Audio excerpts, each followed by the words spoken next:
Nagbabala na ang Department of Health sa publiko laban sa pagkalat ng sakit na pertussis o ubong dalahit. Marami na ang tinamaan, ilang bata na rin ang namatay. Pero ang supply ng bakuna sa Mayo pa raw darating. Nasa frontline ng balitang yan, si Laila Pangilinan. Nababahala ngayon ang Department of Health sa paglobo ng mga kaso ng pertussis sa bansa. Ang pertussis ay mas kilala sa tawag na whooping cough o ubong dalahit sa Filipino. Dulot ito ng impeksyon sa respiratory system dahil sa isang uri ng bakterya.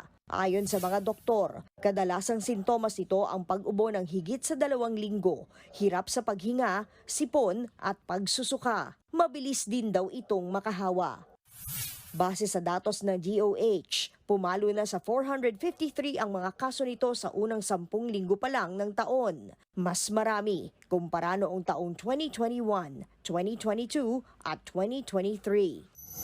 Paliwanag ng ahensya, epekto ito ng pandemya dahil ilang taong nahinto ang pagbabakuna kaya marami ngayon ang madaling tinamaan ng sakit.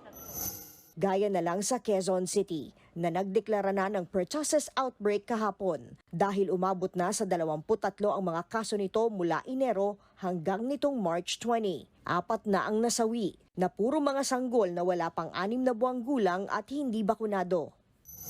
Kabilang sa napuruhan ng pertussis ang isa sa kambal ni Annabel. Binawian ng buhay ang higit 1 buwang gulang na si Baby Jasmine noong March 8. Tinubukan siya.